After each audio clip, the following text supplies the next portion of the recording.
Hi! We're back in Baguio. Actually, kanina pa kami dito mga 6 p.m. Mga 5:30 p.m. Hindi lang ako nag-video. Parang, ninamnam ko lang yung lamig ng panahon. Kasi malamig talaga ngayon, parang nasa 15 nga ngayong oras na to. Nasa 11:30 na. So, hating gabi na pero nasa daan pa rin ako. Actually, ang ginawa ko na, sinundo ko yung pinsan ko. Nag-commute siya going to Baguio. Tapos sinundo ko siya somewhere in Cannon Road.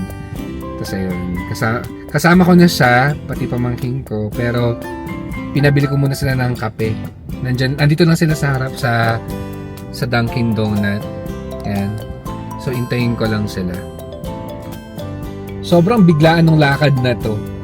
Talagang overnight lang halos ako nagdesisyon na mag-Baguio. And dati ko pa kasi gusto talagang pumunta ulit dito nung December. Syempre para malamig, no? Pero surprisingly, sobrang lamig din ngayong January, end of January. Parang magda-drop hanggang 12 degrees Celsius or 13. So malamig na rin yun. Hintayin ko lang yung mga pinsan ko. Tapos diretso na kami sa accommodation ulit. Kanina pa kami pabalik-balik ng Airbnb namin. So far na-enjoy ko din ang Airbnb kasi para siyang cabin type na yun naman talaga yung gusto ko. Then may garden and surrounded by pine trees kasi mas ramdam ko talaga ang Baguio kapag gano'n. Tapos kanina nung pagdating namin nagpahinga lang kami 1 hour. Tapos dumiretso na kami sa Amare, La Cocina. Doon kami nag-dinner. Yan. So, wala rin kasi kaming mga baon na lutong pagkain. Kaya, malamang sa labas lang kami kakain. Tagal namin pumila. Siningitan pa. Tapos walang coffee. Seryoso?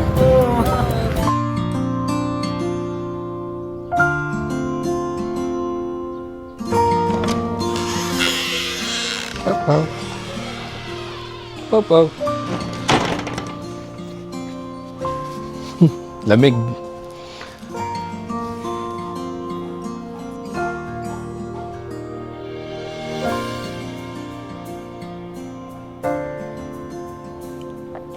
Puro huni ng ibon dito.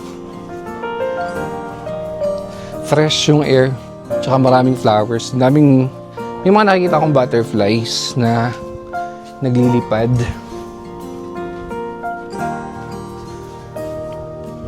So dito ako nag-book ng accommodation namin, Airbnb, yung isang buong house, nandyan kami. Actually, it can accommodate 8 people, pero lang kami, 6.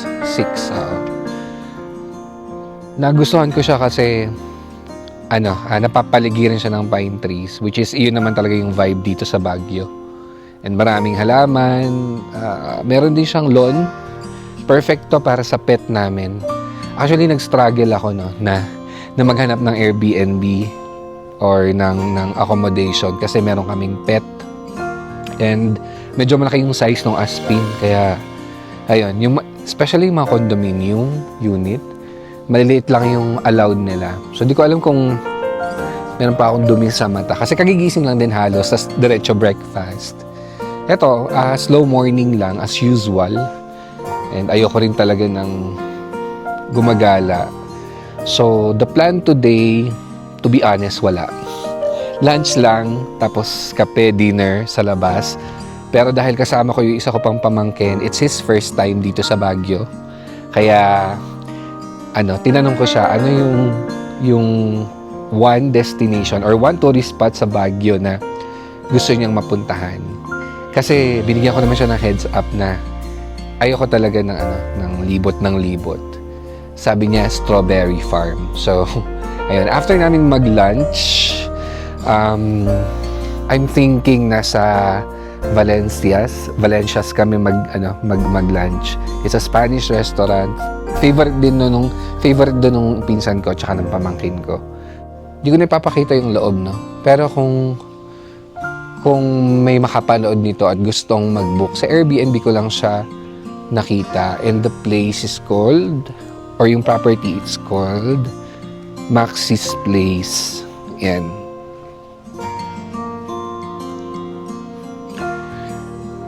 Madali naman siya hanapin sa mga sa Airbnb kapag available yung place, syempre. Very nice dito para sa family. Yun nga lang, expected ko naman na since kita niyo naman sobrang gubat. Medyo malamok, no? Pero may mga net naman, yung mga bintana. Pero minsan syempre may nakakatakas na lamok. So yun lang yung downside niya. Pero okay naman, okay lang yan sa akin. Kaya kong tiisin. Basta tahimik and ma-nature. Kaya mo ba maligo? Pag mainit yung tubig. Mainit naman. Kaya naman nating iset. Pero sure ka, maliligo ka? Ikaw, so, maliligo ka? Ha? Liligo ka ba? Tingin ka sa camera, anak. Oh. Pogi, oh. Saan? Bulaklak?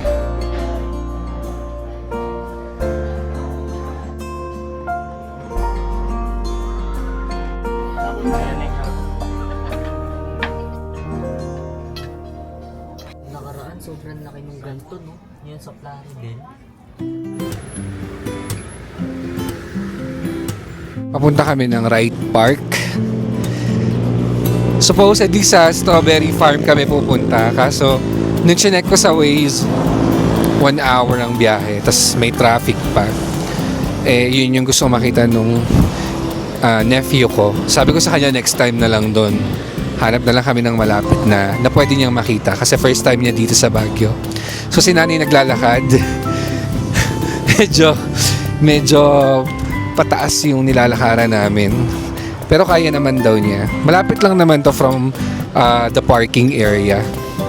Parang 8 minutes lang na lakad. Nandun na kami sa fountain at saka sa the mansion. So wala naman talaga siya sa itinerary. Biglaan lang. Dapat magkakape lang kami. So pakita ko lang sa kanya tong area. And then coffee project kami sa Bern. Dun sa malapit sa Mines View, yung favorite spot namin whenever we are in Baguio. Kaya ba, Nay?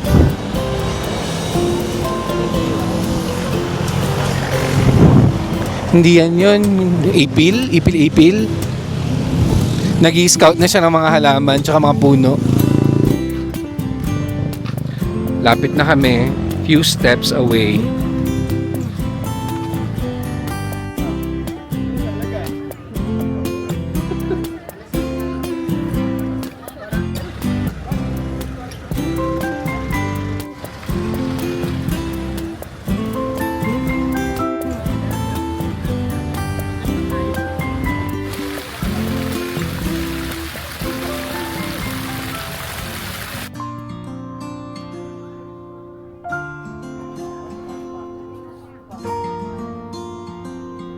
SM.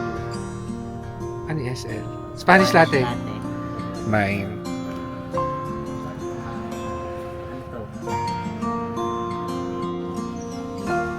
Ano, pagod na?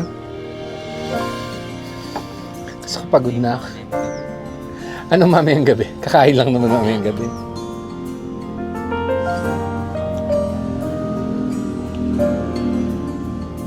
Okay ka lang sa ganito? Walang ginagawa?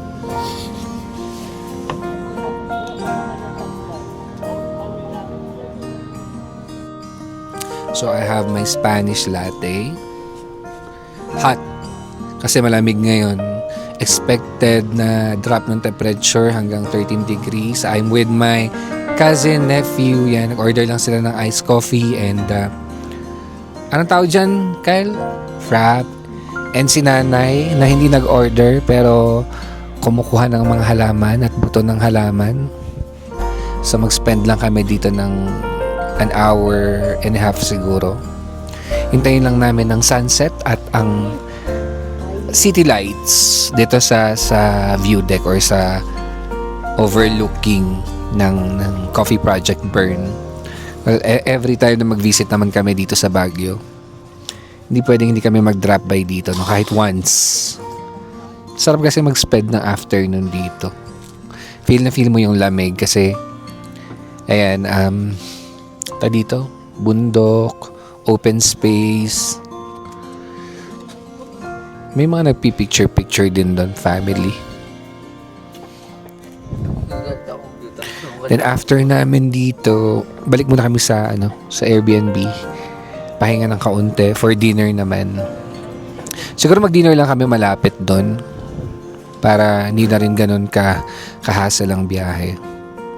Iniisip ko pa kung saan kami magdi-dinner kasi medyo malapit kami sa parang yung accommodation namin doon sa Cannon Road, malapit. So, mga 15 to 20 minutes siya from Mines View. So sana may doon, may malapit na pwedeng kainan.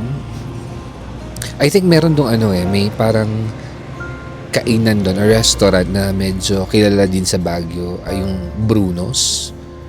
Siguro doon, mga Filipino food din ang sinuserve.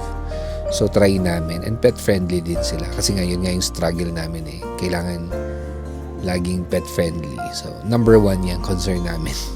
Kailangan pwede si Pau Pau. Inaantok ako. Sarap kasi ng lamig.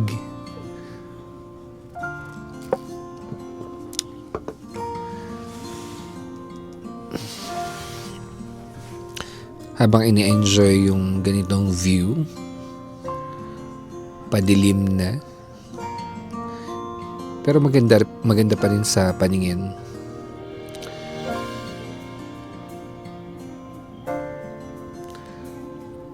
Target ko talaga either December or January every year makapunta dito sa Baguio dahil sa panahon primarily.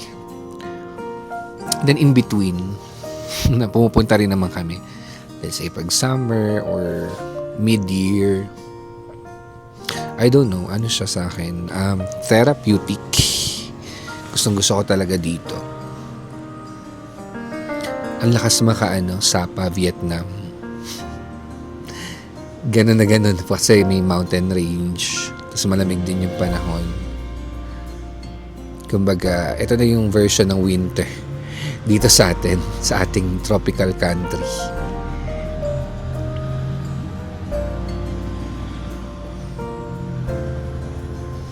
Ang kinagandahan nga dito sa Coffee Project, hindi siya ganun ka-crowded, tahimik.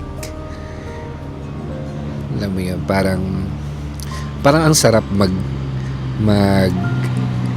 Netflix kung may dala kang tablet, or parang ang sarap mag-aral, magbasa ng books or magtrabaho. Actually parang may library doon sa loob. Pero hindi ko pa siya natatry kasi to be honest, hindi ako mahilig magbasa. Mas ako visual na tao, so gusto ko yung napapanood or may drawing, ganyan. Oh, ayan, nasindihan na yung lights. So baka hindi lang masyadong obvious, pero yan, nice, no?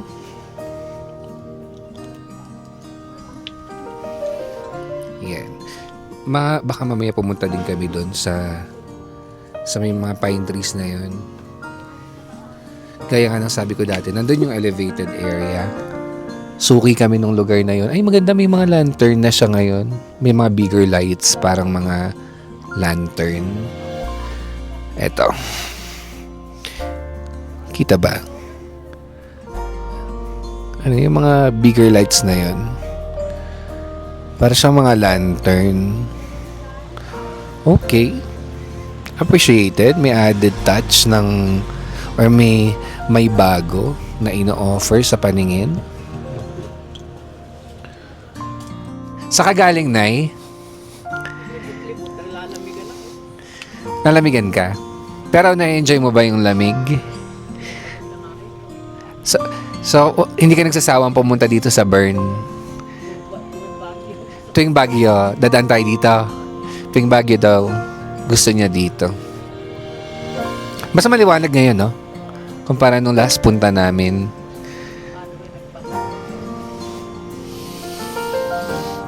Totoo naman, may charm na binibigay itong place o itong cafe.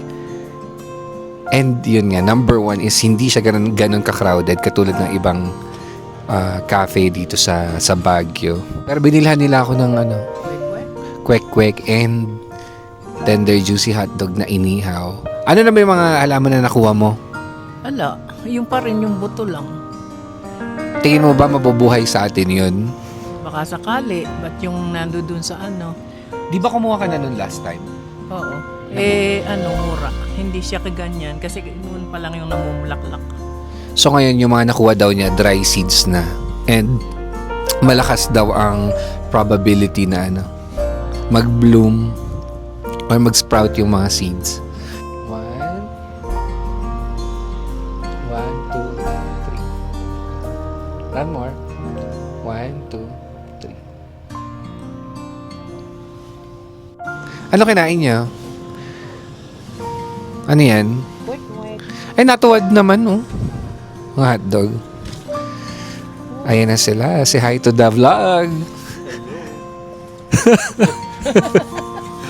Baba mo lang. Uwi na kami. Naantay lang namin yung mga bata. This is Bern. Capital ng Switzerland. Tama ba? Capital nga yata.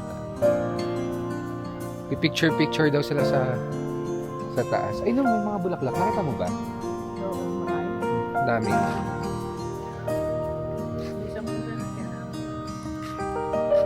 Sakay ka na? Saglit lang. Pauwi na kami. Bye-bye muna. Saan mo dadagingin mo?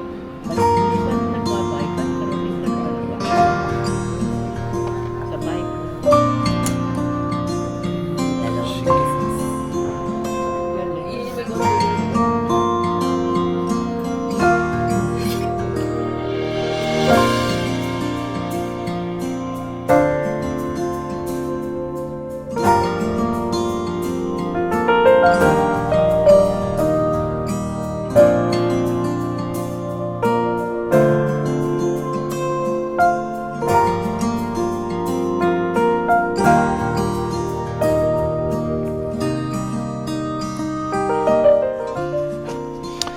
Okay, so tapos na akong mag-painting.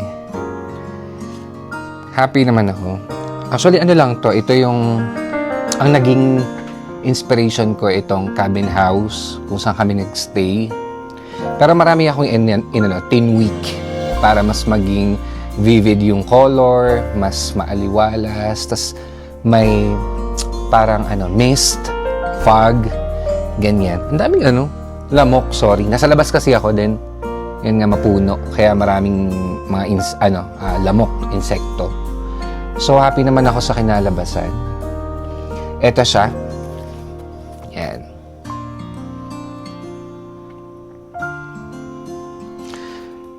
Yun, naglagay lang ako kasi may ground orchids ako nakita dito. So naglagay lang ako ng mga ground orchids dyan.